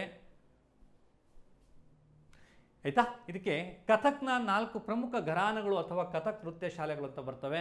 ಜೈಪುರ ಘರಾನ ಅನ್ನುವಂಥದ್ದು ಅಂತ ನೆನಪಲ್ಲಿಟ್ಕೋಬೇಕಾಗುತ್ತೆ. ಲಕ್ನೋ ಘರಾನ ಅಂತ ಒಂದು 2 ನೆನಪಲ್ಲಿಟ್ಕೊಳ್ಳಿ. ಆ್ಯಂಡ್ 3ನೇದು ರಾಯಗಢ ಘರಾನ ಆ್ಯಂಡ್ 4ನೇದು ಬನಾರಸ್ ಘರಾನ ಅನ್ನುವಂಥದ್ದನ್ನ ತಾವು ನೆನಪಲ್ಲಿಟ್ಕೋಬೇಕಾಗುತ್ತೆ. ಸೊ ಭರತನಾಟ್ಯಂ ಅಂತಂದರೆ ತಮಿಳುನಾಡು, ಕಥಕ್ ಅಂತಂದರೆ ಉತ್ತರ ಪ್ರದೇಶ ಅಥವಾ ಉತ್ತರ ಭಾರತದ ಬಹುಭಾಗ. ಈ 2 ವಿಚಾರಗಳನ್ನು ತಾವು ಮೈಂಡಲ್ಲಿ ಇಟ್ಕೊಂಡ್ರೆ ಸಾಕಾಗುತ್ತೆ ಅಂತ ಹೇಳ್ತಾ, ರೈಟ್. ಸೊ ನಾವು ನೆಕ್ಸ್ಟ್ ಮುಂದಿನ ಸ್ಲೈಡ್ ಹೋಗೋಣ. ರೈಟ್, ನಾವು ಹೇಳಿದಂಗೆ ಕಥಕ್ನ ಪುನರುಜ್ಜೀವನ ಯಾವಾಗಾಯಿತು, ಏನಾಯಿತು ಅನ್ನುವಂಥ ನೋಡಿದಾಗ ನೋಡಿ, ಈ ಕಡೆ ಮೊಘಲ್ ಅವಧಿಯಲ್ಲಿ ನೃತ್ಯ ಪ್ರಕಾರ ಮೌಲ್ಯ ಕಡಿಮೆ ಆಗಿತ್ತು, ರೈಟ್. ಆದರೆ ಅಲ್ಲಿ ಕಥಕ್ನಲ್ಲಿ ಟುಮ್ರಿ ಅನ್ನುವಂಥ ಒಂದು ಬರ್ತದೆ, ಅಂದರೆ ಎಲಿಮೆಂಟ್ಸ್ ಆಫ್ ದಟ್ ಕಥಕ್ ಅಂತ ಬಂದಾಗ ಸೊ ಆಯಿತಾ, ನಾವು ಅದನ್ನು ಹೆಚ್ಚಾಗಿ ಸ್ಟಡಿ ಮಾಡ್ತಾ ಹೋದು ಬೇಕಾಗುತ್ತೆ. ಬಟ್ ನಮಗೆ KPSC ಲೆವೆಲ್ಗೆ ಸಾಕಾಗುತ್ತೆ. But if you really preparing for UPSC ಅಂತಂದಾಗ ಆ ಟುಮ್ರಿ ಅಂದರೆ ಏನು ಅನ್ನುವಂಥದ್ದು, ಅಥವಾ ನಮ್ಮ ಭರತನಾಟ್ಯಮಲ್ಲಿ ಬರುವಂಥ ಅಂಶಗಳು ಯಾವ್ಯಾವ ಅನ್ನೋದು ಇನ್ನೂ ಚೂರು ಡೀಪಾಗಿ ಹೋಗಬೇಕಾಗುತ್ತೆ, ರೈಟ್. ಸೊ ಈ ಟುಮ್ರಿಯ ಸೇರ್ಪಡೆ ಅಂತ ಕೆಲವು ಬದಲಾವಣೆ ಆಗ್ತವೆ. ನವಾಬ್ ವಾಜಿದ್ ಅಲಿ ಶಾ ಆಯಿತಾ, ಇವನ ಅಧಿಕಾರದ ಅವಧಿಯಲ್ಲಿ ಕಥಕ್ಗೆ ಸುವರ್ಣ ಯುಗ ಆಗಿತ್ತು ಅನ್ನೋಂಥದ್ದು ಹೇಳ್ತಾ ಹೋಗ್ತೀವಿ. ಯಾಕೆ ಅಂತಂದರೆ ಈ ನವಾಬ್ ವಾಜಿದ್ ಅಲಿ ಶಾ ಸ್ವತಃ ಒಬ್ಬ ಶ್ರೇಷ್ಠ ಕಥಕ್ ಕಲಾವಿದನಾಗಿದ್ದ ಮತ್ತು ಅದನ್ನು ಪ್ರಚಾರ ಮಾಡ್ದ ಅನ್ನುವಂಥದ್ದನ್ನ ಹೇಳ್ತಾ ಹೋಗ್ತಾರೆ. ಎಲ್ಲ ಕಡೆ ಇದನ್ನು ಪ್ರಚಾರ ಮಾಡ್ದ ಅಂತ ಹೇಳ್ತಾ ಹೋಗ್ತಾರೆ. ನೆಕ್ಸ್ಟು ಸ್ವತಃ ಕಥಕ್ ನೃತ್ಯಗಾರರಾಗಿದ್ದ ರಾಯಗಢದ ರಾಜ ಚಕ್ರಧರ್ ಸಿಂಗ್ ಅವರು ಸಹ ಇದನ್ನು ಮುನ್ನೆಲೆಗೆ ತಂದರು ಅನ್ನುವಂಥದ್ದು ಹೇಳ್ತಾ ಹೋಗ್ತೀವಿ. ಈ ಕಥಕ್ಗೆ ಸಂಬಂಧಪಟ್ಟಂತೆ ಪ್ರಮುಖ ರೈಟ್ ಕಲಾವಿದರು ಯಾರು ಅನ್ನುವಂಥ ನಾವು ನೋಡ್ತಾ ಹೋಗೋದಾದರೆ ಅಚ್ಚನ್ ಮಹಾರಾಜ್ ಇರ್ಬೋದು, ಶಂಭು ಮಹಾರಾಜ್ ಇರ್ಬೋದು, ಗೋಪಿಕೃಷ್ಣ ಪಂಡಿತ್ ಇರ್ಬೋದು, ಬಿರ್ಜು ಮಹಾರಾಜ್ ಇರ್ಬೋದು, ರೈಟ್. ಪಂಡಿತ್ ರಾಜೇಂದ್ರ ಆಯಿತಾ, ಗಾಣಿಜಿ ಸಿತಾರಾ ದೇವಿ, ರೈಟ್. ಸೊ ಇವರೆಲ್ಲ ನಮಗೆ ಒಂದು ಶ್ರೇಷ್ಠವಾದಂಥ ರೈಟ್ ಸೊ ಶ್ರೇಷ್ಠ ಕಥಕ್ ನೃತ್ಯಗಾರರಾಗಿರ್ತಾರೆ ಅನ್ನುವಂಥ ವಿಚಾರವನ್ನು ತಾವು ನೆನಪಲ್ಲಿಟ್ಕೋಬೇಕಾಗುತ್ತೆ, ರೈಟ್. ಇನ್ನು 3ನೇದು ಒಡಿಸ್ಸಿ ಅನ್ನುವಂಥ ಒಂದು ನೃತ್ಯ, ರೈಟ್. ಸೊ ಅವನು ಹೇಳ್ದಂಗೆ ಭರತನಾಟ್ಯಂ ತಮಿಳುನಾಡು, ಕಥಕ್ ಉತ್ತರ ಪ್ರದೇಶ ಅಥವಾ ಉತ್ತರ ಭಾರತ, ದೆನ್ ಒಡಿಸ್ಸಿ ಎನ್ನುವಂಥ ಒಂದು ನೃತ್ಯ, ಇದು ಕೂಡ ಒಂದು ಅದ್ಭುತವಾದಂಥ ನೃತ್ಯ. ಸೊ ಈ ಒಡಿಸ್ಸಿ ನೃತ್ಯದ ಮೂಲ ಒಡಿಸ್ಸಿ ನೃತ್ಯದ ಮೂಲ ಇದು ಒಂದು ಒಡಿಸ್ಸಾ ಆಗಿರುತ್ತೆ ಸ್ನೇಹಿತರೆ. ಏನಪ್ಪ ಈ ಒಡಿಸ್ಸಿ ನೃತ್ಯ ಅನ್ನುವಂಥದ್ದು ಎಲ್ಲಿ ಬಂತು ಅನ್ನುವಂಥದ್ದು ನೋಡಿದಾಗ, ಸೊ ಒರಿಸ್ಸಾದಲ್ಲಿರುವಂಥ ಪೂರಿಯ ಜಗನ್ನಾಥ ದೇವಾಲಯದಲ್ಲಿ ಆ ಜಗನ್ನಾಥ ಮೂರ್ತಿಯ ಆರಾಧನೆಯ ಭಾಗವಾಗಿ, ಪೂರಿಯ ಜಗನ್ನಾಥ ದೇವಾಲಯದ ಒಂದು ಆರಾಧನೆಯ ಭಾಗವಾಗಿ ಆಯಿತಾ ಮಾಡ್ತಾ ಇದ್ದಂಥ ನೃತ್ಯವೇ ಒಡಿಸ್ಸಿ ನೃತ್ಯ. ಹಾಗಾಗಿ ಒಡಿಸ್ಸಿ ನೃತ್ಯದ ಮೂಲ ಯಾವುದು ಅಂತ ಕೇಳ್ತಾ ಹೋದಾಗ ಸೊ ಇದು ಯಾವ ರಾಜ್ಯದಪ್ಪ ಅಂತಂದರೆ ಇದು ಒಡಿಸ್ಸಾ ರಾಜ್ಯದ್ದು ಅನ್ನುವಂಥನ್ನ ತಾವು ನೆನಪಿಟ್ಕೋಬೇಕಾಗುತ್ತೆ. ಈ ನೃತ್ಯವನ್ನು ಸಂಸ್ಕೃತದಲ್ಲಿ ಅದರಲ್ಲೂ ವಿಶೇಷವಾಗಿ ರೈಟ್ ಭರತಮುನಿಯವರು ಬರೆದಂಥ ನಾಟ್ಯಶಾಸ್ತ್ರ ಕೃತಿಯಲ್ಲಿ ಔದ್ರಮಾಗ್ದಿ ಎಂದು ಉಲ್ಲೇಖ ಮಾಡಲಾಗಿದೆ. ತಾವು ನೆನಪಲ್ಲಿಟ್ಕೋಬೇಕಾಗುತ್ತೆ, ಔದ್ರಮಾಗ್ದಿ ಎಂದು ಉಲ್ಲೇಖ ಮಾಡಲಾಗಿದೆ. ಸೇಮ್ ಇದರಲ್ಲಿ ಲಾಸ್ಯ ಮತ್ತು ತಾಂಡವ ಎರಡನ್ನೂ ಕೂಡ ಒಳಗೊಂಡಿರುತ್ತೆ. ಇದೊಂದು ವೈಷ್ಣವ ಪಂಥದ ನೃತ್ಯ ಅಂತ ಕೂಡ ಹೇಳ್ತಾ ಹೋಗ್ತಾರೆ, ವೈಷ್ಣವ ಪಂಥದ ನೃತ್ಯ ಅಂಥೇಳಿ ಹೇಳ್ತಾ ಹೋಗ್ತಾರೆ. ಸಾಂಪ್ರದಾಯಿಕವಾಗಿ ಒಡಿಸ್ಸಿ ನೃತ್ಯವನ್ನು ನಾವೆಲ್ಲ ಹೇಳ್ತಾ ಹೋಗ್ತಾ ಇದೆ ಏನಂತ, ರೈಟ್. ಸೊ ಭರತನಾಟ್ಯಮನ್ನು ಸಾಂಪ್ರದಾಯಿಕವಾಗಿ ಮಹಿಳೆಯರಿಂದ ಪ್ರದರ್ಶಿಸಲ್ಪಡುವಂಥ ನೃತ್ಯ ಅಂತ. ಇಲ್ಲಿ ಮಹಿಳೆಯರು ಪ್ರದರ್ಶಿಸ್ಬೋದು ಆಯಿತಾ, ಪುರುಷರು ಪ್ರದರ್ಶಿಸ್ಬೋದು, ರೈಟ್. ಈ ಡ್ಯಾನ್ಸನ್ನು ಪ್ರದರ್ಶನ ಮಾಡುವಂಥ ಈ ನೃತ್ಯವನ್ನು ಮಾಡುವಂಥ ಮಹಿಳೆಯರನ್ನು ಮಹಾರಿಗಳು ಅಂಥೇಳಿ ಕರಿತಾ ಹೋಗ್ತೀವಿ. ಅಂದರೆ ದೇವದಾಸಿಯರಿಂದ ಆಯಿತಾ, ಅದು ಪ್ರದರ್ಶನಕ್ಕೊಳಪಡುವಂಥದ್ದು. ಪುರುಷರಿಂದ ಪ್ರದರ್ಶನ ಪಡೋದಕ್ಕೆ ನಾವು ಗೋಟಿಪೂವ ಅಂತೇಳಿ ಕರಿತಾ ಹೋಗ್ತೀವಿ, ರೈಟ್. ಮಹಾರಿ ಮತ್ತು ಗೋಟಿಪೂವ ಅನ್ನುವಂಥದ್ದನ್ನ ತಾವು ನೆನಪಲ್ಲಿಟ್ಕೋಬೇಕಾಗುತ್ತೆ ಸ್ನೇಹಿತರೆ, ರೈಟ್. ಸೊ ಅದನ್ನು ಹೊರತುಪಡಿಸಿದರೆ ನಂತರ ನಾವು ಹೋಗೋದಾದರೆ, ರೈಟ್, ಒಡಿಸ್ಸಿ ನೃತ್ಯ ಪ್ರಕಾರಗಳ ಪುನರುಜ್ಜೀವನ ಅನ್ನುವಂಥದ್ದು ತಾವು ನೆನಪಿಟ್ಕೋಬೇಕಾಗುತ್ತೆ. ಇಲ್ಲಿ ಕೇಲು ಚರಣ್ ಮಹಾಪಾತ್ರ ಅನ್ನುವಂಥವ್ರು ಭಾಳ ಫೇಮಸ್, ಮತ್ತು ಇವರು ಈ ಒಡಿಸ್ಸಿ ನೃತ್ಯದ ಪುನರುಜ್ಜೀವನದಲ್ಲಿ ಭಾಳ ಪ್ರಮುಖವಾದಂಥ ಪಾತ್ರವನ್ನು ನಿರ್ವಹಿಸಿದಂಥವ್ರು. ನೆಕ್ಸ್ಟು ಗಂಗಾಧರ್ ಪ್ರಧಾನ್ ಅನ್ನುವಂಥವ್ರು, ಅದಾದಮೇಲೆ ಪಂಕಜ್ ಚರಣ್ ದಾಸ್ ಅನ್ನುವಂಥ ಇನ್ನೂ ಮುಂತಾದವರು ಈ ಒಡಿಸ್ಸಿ ನೃತ್ಯವನ್ನು ಮುನ್ನೆಲೆಗೆ ತಂದಂಥವ್ರು ಅನ್ನುವಂಥದ್ದನ್ನ ತಾವು ನೆನಪಿಟ್ಕೋಬೇಕಾಗುತ್ತೆ. ಇನ್ನು ನಾವೆಲ್ಲ ಹೇಳ್ದಂಗೆ ಈ ನೃತ್ಯ ಪ್ರಕಾರವನ್ನು 40ರ ದಶಕದ ಕೊನೆಯಲ್ಲಿ ಮತ್ತು 50ರ ದಶಕದ ಆರಂಭದಲ್ಲಿ ಪುನರುಜ್ಜೀವನಗೊಳಿಸಿದವರು, ರೈಟ್. ಯಾರಪ್ಪ ಅಂದರೆ ಸಂಯುಕ್ತ ಪಾಣಿಗ್ರಾಹಿ, ಸೋನಲ್ ಮಾನ್ಸಿಂಗ್, ಕುಂಕುಮ್ ಮೊಹಾಂತಿ, ಅನಿತಾ ಬಾಬು, ಸುಜಾತಾ ಮಹಾಪಾತ್ರ ಮುಂತಾದವರು ಒಡಿಸ್ಸಿಯ ಉನ್ನತಿ ಮತ್ತು ಜನಪ್ರಿಯತೆಗೆ ಕೊಡುಗೆಯನ್ನು ನೀಡಿದರು ಅನ್ನುವಂಥದ್ದನ್ನ ತಾವು ನೆನಪಿಟ್ಕೋಬೇಕಾಗುತ್ತೆ ಸ್ನೇಹಿತರೆ. ನಾನು ಭಾಳ ಕ್ಲಿಯರ್ಗೆ ಹೇಳ್ತಾ ಹೋಗ್ತೀನಿ.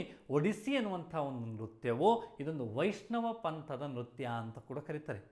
ಸೊ ಇದು ಒಡಿಸ್ಸಾ ರಾಜ್ಯದ ಮೂಲ ಆಗಿದೆ. ಆ್ಯಂಡ್ ಮತ್ತೊಂದು ಪಾಯಿಂಟ್ ಏನಪ್ಪ ಇದು ಅಂತಂದರೆ, ಒಡಿಸ್ಸಿ ನೃತ್ಯವು ಪೂರಿಯ ಜಗನ್ನಾಥ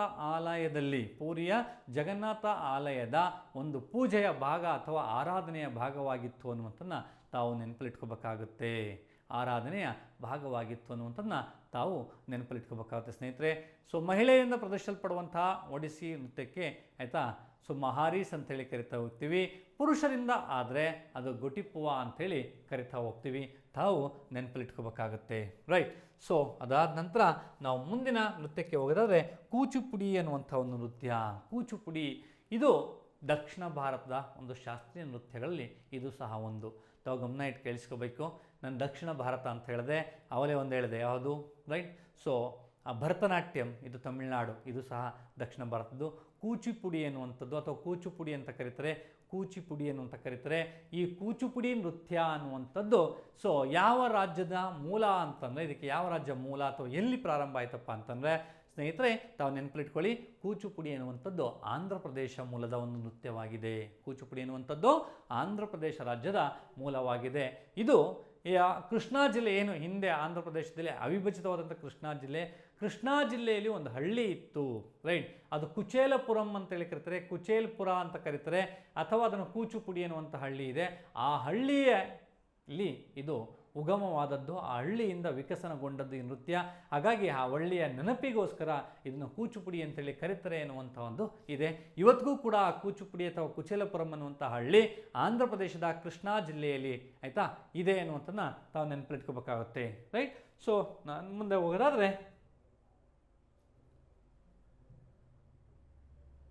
ರೈಟ್. ಸೊ ನಾನು ನನಗೆ ಕುಚೇಲಪುರಂ ಅಥವಾ ಕೂಚಿಪುಡಿ ಅನ್ನುವಂಥ ಒಂದು, ರೈಟ್. ಸೊ ಊರಲ್ಲಿ ಇದರ ಉಗಮ ಆಗುತ್ತೆ ಅನ್ನುವಂಥ ನೆನಪಿಟ್ಕೋಬೇಕಾಗುತ್ತೆ.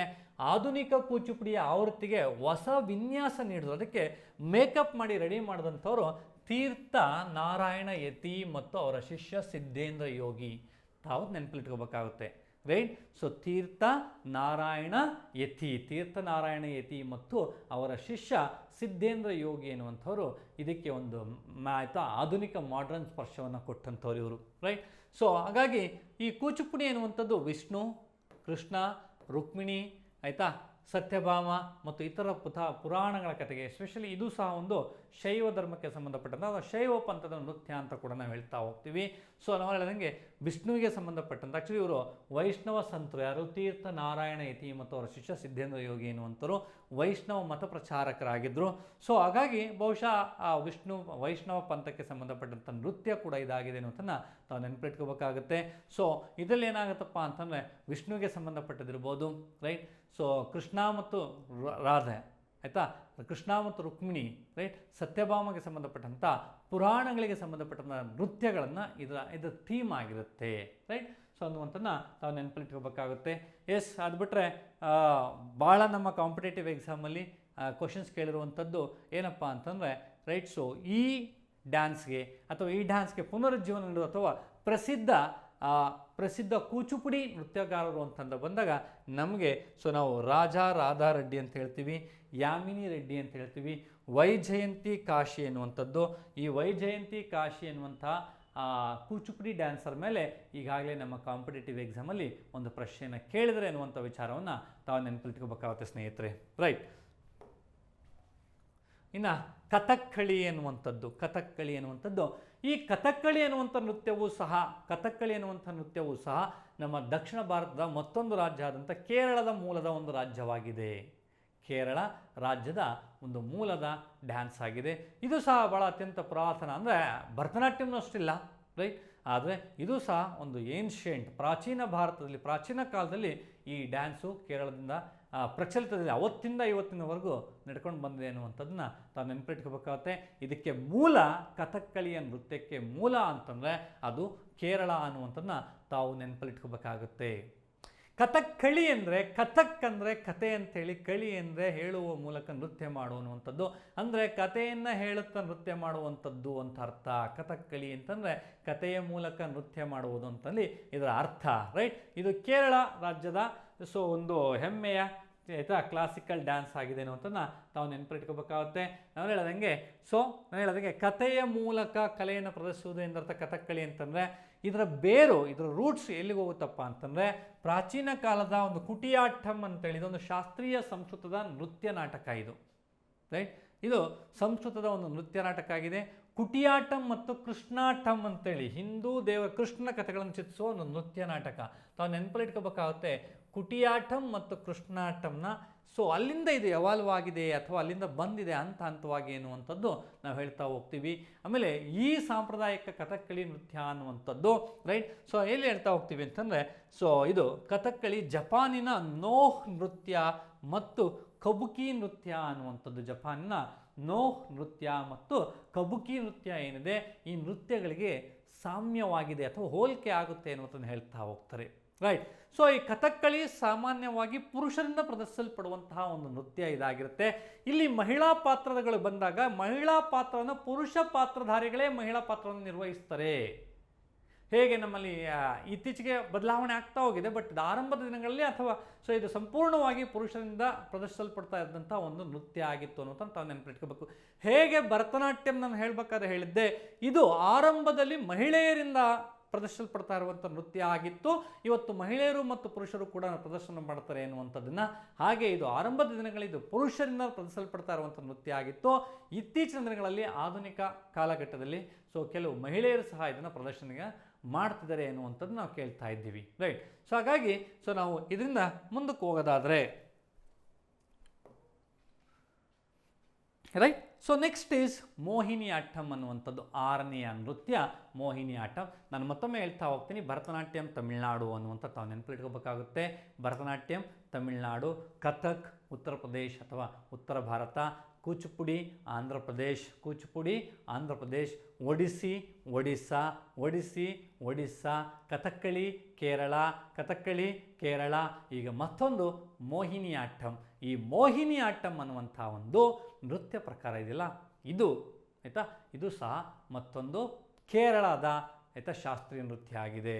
ಅಂದರೆ ಇರುವಂತಹ 9 ಶಾಸ್ತ್ರೀಯ ನೃತ್ಯಗಳ ಪೈಕಿ ಅದರಲ್ಲಿ ವಿಶೇಷವಾಗಿ ಭರತನಾಟ್ಯಂ, ಕೂಚುಪುಡಿ, ಮೋಹಿನಿ ಆಟ್ಟಂ, ಕಥಕ್ಕಳಿ, ಈ 4 ಶಾಸ್ತ್ರೀಯ ನೃತ್ಯಗಳು ನಮ್ಮ ದಕ್ಷಿಣ ಭಾರತದ ಶಾಸ್ತ್ರೀಯ ನೃತ್ಯಗಳು ಅನ್ನುವಂಥದ್ದು ನಮ್ಮ ಹೆಮ್ಮೆ ಅನ್ನುವಂಥದ್ದು ತಾವು ನೆನಪಿಟ್ಕೋಬೇಕಾಗುತ್ತೆ. ನಾವೆಲ್ಲ ಹೇಳ್ತಾ ಹೋಗ್ತಿದ್ದೆ, ಮೋಹಿನಿ ಆಟ್ಟಂ ಅನ್ನುವಂಥದ್ದು ಕೂಡ ಕೇರಳದ ಒಂದು ಆಟ ಆಗಿದೆ. ಕಥಕ್ಕಳಿ ಪುರುಷರಿಂದ ಪ್ರದರ್ಶಿಸಲ್ಪಡುವಂತಹ ಒಂದು ನೃತ್ಯ ಅನ್ನುವಂಥದ್ದನ್ನ ಹೇಳ್ತಾ ಹೋಗಿದ್ದೆ. ಈಗ ಇಲ್ಲಿ ನಾನು ಹೇಳ್ತಾ ಹೋಗ್ತೀನಿ, ಮೋಹಿನಿ ಆಟ್ಟಂ ಅನ್ನುವಂಥದ್ದು ಮಹಿಳೆಯರಿಂದ ಪ್ರದರ್ಶಿಸಲ್ಪಡುವಂತಹ ಒಂದು ನೃತ್ಯ ಆಗಿರುತ್ತೆ. ಅದರಲ್ಲೂ ವಿಶೇಷವಾಗಿ ತಮಗೆಲ್ಲ ಗೊತ್ತಿದೆ, ಮೋಹಿನಿ ಅಂದರೆ ಮೋಹಿನಿ ಆಟ್ಟಂ ಅಂತಂದರೆ ಡ್ಯಾನ್ಸ್ ಅಂತ, ಮಲಯಾಳಂ ಪದ ಅದು. ಮೋಹಿನಿ ಆಟ್ಟಂ, ರೈಟ್, ಅದು ಡ್ಯಾನ್ಸ್ ಅಂತ. ಅಂದರೆ ಮೋಹಿನಿಯಿಂದ ಪ್ರದರ್ಶಿಸಲ್ಪಡುವಂಥ ಒಂದು ನೃತ್ಯ ಅನ್ನುವಂಥದ್ದು. ಅಂದರೆ ಇದೊಂದು ಸುಂದರವಾದಂಥ ಒಂದು ನೃತ್ಯ, ಒಂದು ಮಹಿಳೆ ಅದರಲ್ಲೂ, ಆಯಿತಾ. ಮಹಿಳೆ ನೃತ್ಯ ಮಾಡುವಂಥ ನೃತ್ಯ ಇದಾಗಿದೆ. ಈ ಮೋಹಿನಿ ಅನ್ನುವಂಥದ್ದು ಆ್ಯಕ್ಚುಲಿ ವಿಷ್ಣುವಿನ ಮಹಿಳಾ ಅವತಾರವಾಗಿರುತ್ತೆ. ಇದು ಕೇರಳದ ಒಂದು ಶಾಸ್ತ್ರೀಯ ನೃತ್ಯ ಅಂತ ನೆನಪಿಟ್ಕೋಬೇಕಾಗುತ್ತೆ. ಮಹಿಳೆಯರಿಂದ ಪ್ರದರ್ಶಿಸಲ್ಪಡುವಂತಹ ಶಾಸ್ತ್ರೀಯ ನೃತ್ಯ ಅಂತ ನೆನಪಿಟ್ಕೋಬೇಕಾಗುತ್ತೆ. ಇದು ಮೋಹಿನಿ ಅನ್ನುವಂಥದ್ದು ವಿಷ್ಣುವಿನ ಮಹಿಳಾ ಅವತಾರ. ಹಾಗಾಗಿ ಇದು ಸಾಮಾನ್ಯವಾಗಿ ಇದು ಸಹ ವಿಷ್ಣುವಿಗೆ ಅರ್ಪಿಸಿರುವಂಥ ನೃತ್ಯ ಆಗಿದೆ ಎನ್ನುವಂಥದ್ದನ್ನ ತಾವು ನೆನಪಲ್ಲಿಟ್ಕೋಬೇಕಾಗುತ್ತೆ. ನಾವು ಹೇಳ್ದಂಗೆ ಸೊ ಕೇರಳದ ಮತ್ತೊಂದು ಆಕರ್ಷಕ ನೃತ್ಯ ಇದಾಗಿದ್ದು ಮಹಿಳೆಯರು ಪ್ರದರ್ಶನ ನೀಡುವ ಲಾಸ್ಯ ಅನ್ನುವಂಥದ್ದು ತಾವು ನೆನಪಿಟ್ಕೋಬೇಕಾಗತ್ತೆ. ಮೋಹಿನಿ ಎಂಬ ಪದವು ಭಗವಾನ್ ವಿಷ್ಣುವಿನ ಮಹಿಳಾ ಅವತಾರಕ್ಕೆ ಸಂಬಂಧಪಟ್ಟಿದೆ. ಈ ಮೋಹಿನಿ ಅಟ್ಟಂನ ಪುನರುಜ್ಜೀವನ ಅನ್ನುವಂಥದ್ದು ನಾವು ತಿಳ್ಕೊಂಡಾಗ ನೋಡಿ, 1930ರಲ್ಲಿ ರಾಷ್ಟ್ರೀಯವಾದಿ ಮಲಯಾಳಂ ಕವಿ ವಲ್ಲತೋಲ್ ನಾರಾಯಣ ಮೆನನ್ ಅನ್ನುವಂಥ ವ್ಯಕ್ತಿ ಕೇರಳ ಕಲಾಮಂಡಲಂ ಸ್ಥಾಪನೆ ಮಾಡುವ ಮೂಲಕ ಕೇರಳ ಕಲಾಮಂಡಲಂ ಅಂತ ಒಂದು ಸಂಸ್ಥೆಯನ್ನು ಕಟ್ಟಿ ಆ ಸಂಸ್ಥೆಯ ಮೂಲಕ ಈ ಮೋಹಿನಿ ಆಟಂ ನೃತ್ಯವನ್ನು ಇಡೀ ರಾಜ್ಯದಾದ್ಯಂತ ಸಂಚರಿಸ್ತಾ ಇವರು ಅದನ್ನು ಪರ್ಫಾರ್ಮ್ ಮಾಡ್ತಾ ಬೇರೆಯವ್ರಿಗೆ ಆಸಕ್ತಿ ಇರುವಂಥವ್ರಿಗೆ ತರಬೇತಿಯನ್ನು ಕೊಡ್ತಾ ಇದು ಗೈಡ್ ಮಾಡ್ತಾ ಬಂದದಿಂದ ಎಲ್ಲೋ ಒಂದು ಕಡೆ ನಶಿಸಿ ಹೋಗ್ತಾ ಇದ್ದಂತಹ ಒಂದು ಮೋಹಿನಿ ಆಟಮು ಮತ್ತೆ ಮುನ್ನೆಲೆಗೆ ಬರುತ್ತೆ ಅನ್ನುವಂಥದ್ದನ್ನ ತಾವು ನೆನಪಿಟ್ಕೋಬೇಕಾಗುತ್ತೆ. ಹಾಗಾಗಿ ಇವ್ರನ್ನ ಅದರ ಪುನರುಜ್ಜೀವಕರಲ್ಲಿ ಇವರೊಬ್ಬರು ಅಂತೇಳಿ ಕರಿತೀವಿ. ಅದನ್ನು ಬಿಟ್ಟರೆ ಮುಕುಂದರಾಜ್ ಅಂತ ಒಬ್ಬರು ಬರ್ತಾರೆ, ಕೃಷ್ಣ ಪಣಿಕರ್ ಅಂತ ಬರ್ತಾರೆ, ತಂಕಮನಿ ಹಾಗೂ ಗುರು ಮತ್ತು ನರ್ತಕಿ ಕಲಾಮಂಡಲಂ ಕಲ್ಯಾಣಕುಟ್ಟಿ ಅಮ್ಮ ಅವರ ಸಾಂಪ್ರದಾಯಿಕ ಕಲಾ ಪ್ರಕಾರವನ್ನು ಪುನರುಜ್ಜೀವನಗೊಳಿಸಿದ್ರು ಅನ್ನುವಂಥದ್ದನ್ನ ಹೇಳ್ತಾ ಹೋಗ್ತೀವಿ. ಅಂದರೆ ಈ ದ ಮೇಜರ್ ಪುನರುಜ್ಜೀವನ ಮಾಡಿದಂಥವ್ರಲ್ಲಿ ಕವಿ ವಲ್ಲತೋಲ್ ನಾರಾಯಣ ಮೆನನ್ ಒಬ್ಬರಾದರೆ, ನೆಕ್ಸ್ಟ್ ಮುಕುಂದರಾಜ್, ಕೃಷ್ಣ ಪಣಿಕರ್, ತಂಕಮನಿ ಹಾಗೂ ಗುರು ಮತ್ತು ನರ್ತಕಿ ಕಲಾಮಂಡಲಿ ಆ ಕಲ್ಯಾಣಕುಟ್ಟಿ ಅಮ್ಮ ಅವರ ಸಾಂಪ್ರದಾಯಿಕ ಕಲಾ ಪ್ರಕಾರವನ್ನು ಪುನರುಜ್ಜೀವನಗೊಳಿಸಿದ್ರು ಅನ್ನುವಂಥದ್ದನ್ನ ಹೇಳ್ತಾ ಹೋಗ್ತೀವಿ. ಹಾಗಾದರೆ ನಾವು ಅದು ಮುಂದಕ್ಕೆ ಹೋಗಿದರೆ ಮಣಿಪುರಿ ಎನ್ನುವಂಥ ಒಂದು ನೃತ್ಯ. ಈ ಮಣಿಪುರಿ ಎನ್ನುವಂಥದ್ದು ಅಗೈನ್ ಇಟ್ ಈಸ್ ಮತ್ತೊಂದು ಭಾರತದ ಅತ್ಯಂತ ರಮಣೀಯವಾದಂಥ ಅತ್ಯಂತ ಆಕರ್ಷಕವಾದಂಥ ಶಾಸ್ತ್ರೀಯ ನೃತ್ಯಗಳಲ್ಲಿ ಇದು ಸಹ ಒಂದು ಅನ್ನುವಂಥದ್ದನ್ನ ತಾವು ನೆನಪಿಟ್ಕೋಬೇಕಾಗತ್ತೆ. The name itself indicates, ಅದರ ಹೆಸರೇ ಹೇಳುತ್ತೆ ಈ ಮಣಿಪುರಿ ನೃತ್ಯದ ಮೂಲ ನಮ್ಮ ಈಶಾನ್ಯ ರಾಜ್ಯದ ಮಣಿಪುರ ಅಂತ ಹೇಳ್ತಾ ಹೋಗ್ತೀವಿ. ಕೆಲವೊಮ್ಮೆ ಮಣಿಪುರ ಕೊಡದೆ ಹೋದರೆ ಈಶಾನ್ಯ ರಾಜ್ಯಗಳು ಅಂತ ಕೊಡ್ತಾರೆ. ಈಶಾನ್ಯ ರಾಜ್ಯ ಅಂತಂದ್ರೆ ಇದು ಓಕೆ, ಕೇವಲ ಮಣಿಪುರ ಹೆಸರು ಮಣಿಪುರಿ, ಆದರೆ ಇದು ಕೇವಲ ಮಣಿಪುರ ಮಾತ್ರ ಅಲ್ಲ, ಮಣಿಪುರ ಮತ್ತು ಸುತ್ತಮುತ್ತಲಿನ ರಾಜ್ಯಗಳಲ್ಲಿ ಇದೊಂದಷ್ಟು ಭಾಳ ಪ್ರಸಿದ್ಧಿಯನ್ನು ಪಡೆದಂಥ ಒಂದು ಡ್ಯಾನ್ಸ್ ಫಾರ್ಮೇಟ್ ಆಗಿದೆ ಎನ್ನುವಂಥದ್ದನ್ನ ತಾವು ನೆನಪಿಟ್ಕೋಬೇಕಾಗುತ್ತೆ ಸ್ನೇಹಿತರೆ. ಈ ಮಣಿಪುರಿ ವಿಚಾರಕ್ಕೆ ಬಂದಾಗ ನಮಗೆ ನಾವು ನೋಡ್ತಾ ಹೋಗೋದಾದರೆ ಇದರ ಮೂಲ ಮಣಿಪುರ ಅಂತ ಕರಿತೀವಿ. ಇದನ್ನು ಜೋಗೈ ಅಂತೇಳಿ ಕೂಡ ಕರೆಯಲಾಗುತ್ತೆ, ಜೋಗೈ ಅಂತ ಕೂಡ ಕರೆಯಲಾಗುತ್ತೆ. ಸೇಮ್ ಇದರಲ್ಲಿ 2 ಎಲಿಮೆಂಟ್ಸ್ ಬರ್ತವೆ. ಏನಪ್ಪ ಅಂತಂದರೆ ಒಂದು ತಾಂಡವ ಅನ್ನುವಂಥದ್ದು, ಇನ್ನೊಂದು ಲಾಸ್ಯ ಅನ್ನುವಂಥದ್ದು. ತಾಂಡವ ಅನ್ನೋದು ಭಾಳ ಅಗ್ರೆಸಿವ್ ಆಗಿ ಮಾಡುವಂಥ ಫಾಸ್ಟ್ ಬೀಟ್, ಭಾಳ ಸ್ಪೀಡಾಗಿ ಮಾಡುವಂಥ. ಈಗ ನಾವು ಯಾವುದಾದ್ರು ಕೆಲವು ಸಿನಿಮಾಗಳಲ್ಲಿ ತಾವೆಲ್ಲ ಗೊತ್ತಿರ್ಬೇಕು, ಸಿನಿಮಾಗಳು ನೋಡುವಂಥ ಸಂದರ್ಭದಲ್ಲಿ ಯಾರಿಗಾದ್ರೂ ಮಹಿಳೆಗೆ ಚಾಮುಂಡಿ ಅಥವಾ ದುರ್ಗೆ ಯಾರನ್ನೋ ಒಬ್ಬರನ್ನ ಒದಿಸ್ಬೇಕಾದಂಥ ಸಂದರ್ಭದಲ್ಲಿ ಬರುವಂಥ ಇದಕ್ಕೆ ಭಾಳ ಸ್ಪೀಡಾಗಿ ಡ್ಯಾನ್ಸ್ ಮಾಡೋಲ್ಲ, ಅದು ತಾಂಡವ ಅಂತೇಳಿ ಕರಿತಾ ಹೋಗ್ತೀವಿ.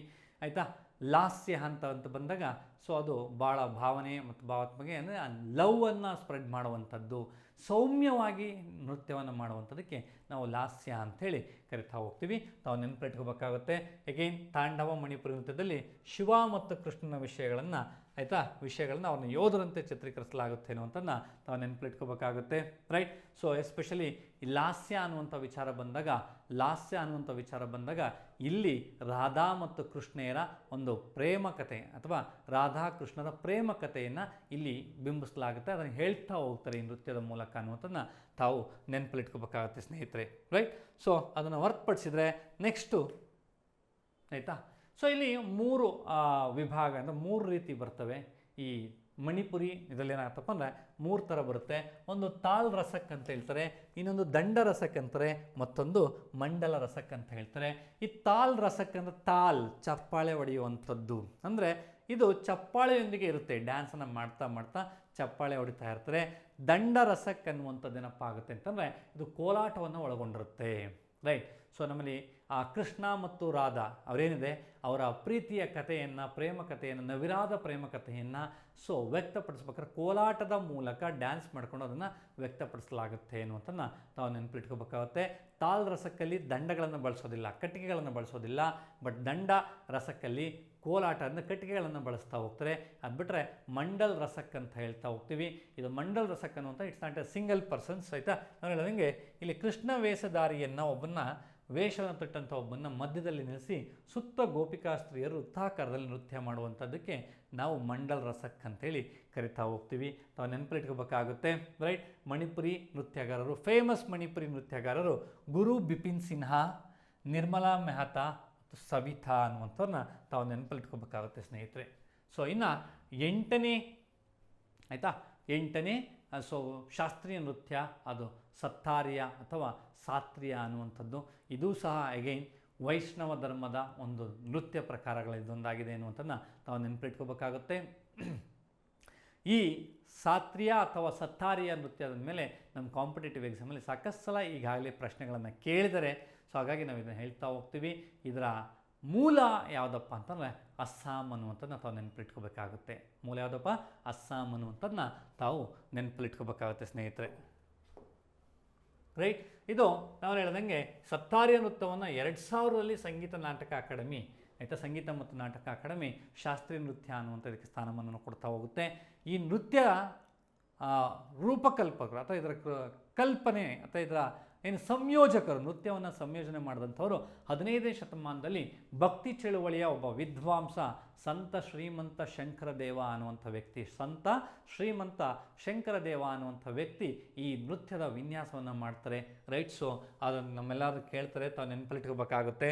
ಸತ್ತಾರಿ ಅಭಿನ್ಯಾಸ ನಾವು ಹೇಳ್ದಂಗೆ ಇದು 2 ರೀತಿಯ ಪುರುಷರಿಂದ ಪೌರಾಶಿಕ್ ಭಂಗಿ ಅಂತೇಳಿ ಕರಿತೀವಿ, ಆಯಿತಾ. ಅದು ಭಾಳ ಸ್ಪೀಡಾಗಿರುತ್ತೆ, ನಾವು ಹಂಗೆ ತಾಂಡವ ಸ್ಟೈಲ್ ಇರುತ್ತೆ. ರೈಟ್, ಸ್ತ್ರೀ ಭಂಗಿ ಅಥವಾ ಲಾಸ್ಯ, ಅದು ಸೂಕ್ಷ್ಮವಾಗಿರುತ್ತೆ. ರೈಟ್, ಸೊ ನಾವು ಹೇಳಿದಂಗೆ ಸೂಕ್ಷ್ಮವಾಗಿರುತ್ತೆ, ಸುಮಧುರವಾಗಿರುತ್ತೆ, ಭಾಳ ಮೃದುವಾಗಿ ಸೌಮ್ಯ ಸ್ವಭಾವದಿಂದ ಹೋಗುತ್ತೆ. ಹಾಗಾಗಿ ಸೊ ಭಾಳ ಶಕ್ತಿಯುತವಾದ ಮತ್ತು ಜಿಗಿತಗಳನ್ನು ಒಳಗೊಂಡಿರುವಂಥ ಪೌರೋಷಿಕ್ ಭಂಗಿ ಬಹುಶಃ ಸಾಮಾನ್ಯವಾಗಿ ಇದು ಪುರುಷರಿಂದ ಪ್ರದರ್ಶಿಸಲ್ಪಡುತ್ತೆ. ಲಾಸ್ಯ ಅಂತಂದರೆ ಮಹಿಳೆಯರಿಂದ ಪ್ರದರ್ಶಿಸಲ್ಪಡುವಂಥ ಒಂದು ಇದಾಗಿದೆ. ನಾವು ಹೇಳಿದಂಗೆ ಇದರ ಪ್ರಸಿದ್ಧ ಕಲಾವಿದರು ಅಂದರೆ ಗುರು ಇಂದಿರಾ, ಪಿ ಬೋರಾ ಮತ್ತು ದಿವಂಗತ ಪ್ರದೀಪ್ ಅಂಥೇಳಿ ತಾವು ನೆನಪಲ್ಲಿಟ್ಕೋಬೇಕಾಗುತ್ತೆ ಸ್ನೇಹಿತರೆ. ರೈಟ್, ಸೊ ಇಷ್ಟು ವಿಚಾರಗಳನ್ನು ತಾವು ನೆನಪಲ್ಲಿಟ್ಕೋತಾ ಹೋದರೆ ಸಾಕಾಗುತ್ತೆ ಅನ್ನೋದನ್ನು ಹೇಳ್ತಾ ಚೌ ನೃತ್ಯ ಅನ್ನುವಂಥದ್ದು ತಾವು ನೆನಪಿಟ್ಕೋಬೇಕಾಗುತ್ತೆ. ಮತ್ತೊಮ್ಮೆ ನಾನು ಚೌ ನೃತ್ಯ ಹೋಗೋದಕ್ಕೆ ಮುಂಚೆ ಇನ್ನೊಂದ್ಸಲ ಹೇಳ್ತಾ ಹೋಗ್ತೀನಿ ಸ್ನೇಹಿತರೆ. ನಮ್ಮ ಉಜ್ವಲ ಅಕಾಡೆಮಿಯಲ್ಲಿ ಹೊಸ ಬ್ಯಾಚ್ ಸ್ಟಾರ್ಟ್ ಆಗಿರುತ್ತೆ. ಯಾರಿಗೆಲ್ಲ ಅಡ್ಮಿಷನ್ ಆಗಬೇಕು ಅನ್ನೋಂಥದ್ದಿರುತ್ತೆ, ಅವರು ಅಡ್ಮಿಷನ್ ಆಗೋದಕ್ಕೆ ಇಷ್ಟ ಇರುವಂಥವ್ರು ಈ ಕೂಡಲೇ ಕೆಳಗಡೆ ಇರುವಂಥ ನಂಬರನ್ನು ನೋಡಿ ಕರೆ ಮಾಡಿ ಅಡ್ಮಿಷನ್ಸ್ ಮಾಡ್ಕೋಬೋದು ಅಂತ ಹೇಳ್ತಾ ಇದ್ದೀನಿ. ಚೌ ನೃತ್ಯಕ್ಕೆ ಮುಂಚೆ ನಾವು ರೀಕಾಲ್ ಮಾಡ್ಕೊಳ್ಳೋದಾದರೆ ಒಟ್ಟು 9 ಶಾಸ್ತ್ರೀಯ ನೃತ್ಯಗಳಿದ್ದಾವೆ.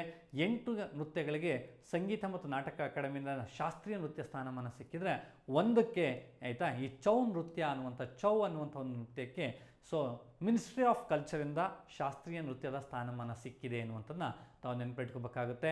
ಸೊ 9ರಲ್ಲಿ ತಮಿಳುನಾಡಿಂದ ಭರತನಾಟ್ಯಂ, ತಮಿಳುನಾಡು ಅಂತ ಹೇಳಿ ನೆನಪಿಟ್ಕೊಳ್ಳಿ.